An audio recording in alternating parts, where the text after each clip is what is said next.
Donald J. Trump is calling for a total and complete shutdown of Muslims entering the United States until our country's representatives can figure out what the hell is going on.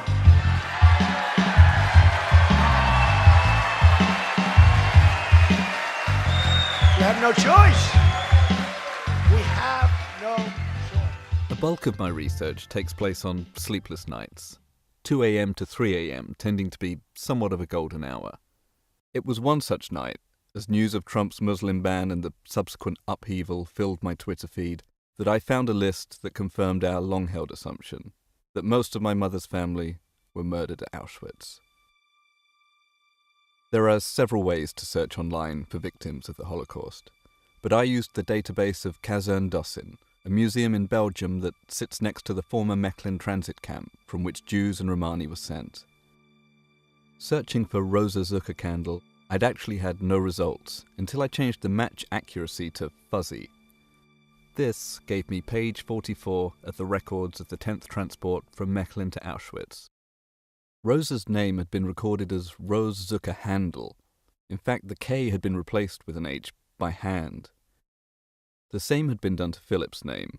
More confusingly, their father Zaya's surname was recorded as Lemberg, as was his wife Frieda's, though this also had been crossed out by hand, leaving just her maiden name of Gruber.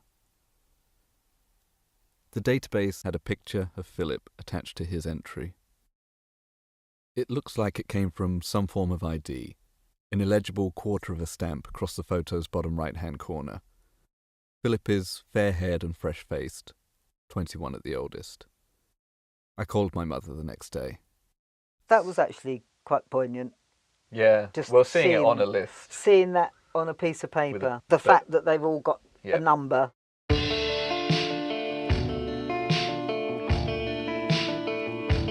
So, what exactly happened? And how did my grandfather, Adolf Zuckerkandl, by that time a stateless Jew in an occupied country, get away?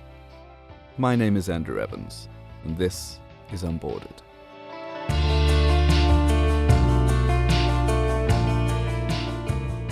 I wondered what the Belgian reaction had been to the Nazi occupation and anti-Jewish legislation. I was somewhat heartened to learn that when it came time to distribute the yellow badges, Belgian civil authorities in Brussels risked refusing to do so. In Antwerp, the German authorities were unable to enforce the policy at all when non-Jewish citizens wore the armbands themselves in protest. Maybe these acts of resistance played no part in my grandfather's survival and my existence. Maybe they bought him just enough time. There had always been a story of him escaping a camp, but from what I can tell, the Jews of Belgium weren't ordered to Mechlin transit camp until July 1942, by which time he was definitely in London. So it seems as though another version my mother heard is more likely. I told you they were meant to be, leaving the country. All on a boat. of them? Yeah. On a boat? On a boat. The whole Okay. family, Yeah. apparently. Mm-hmm. Like other people, just getting away from the country. Yeah. And different families with their suitcases. Mm-hmm. And they paid to get on. It was all legit to do it. Yeah. But when they got on the boat, the Germans had already got on. Okay. And everybody was on there. rounded They up. just captured and took them off to where they wanted to take them. My grandfather, for whatever reason, just never boarded this boat. On the 15th of September 1942, Zaya, Frieda, Rosa and Philip are deported on the 10th transport from Mechlin transit camp to Auschwitz extermination camp. By this time, Rosa's profession is listed as fur tailor, like her father.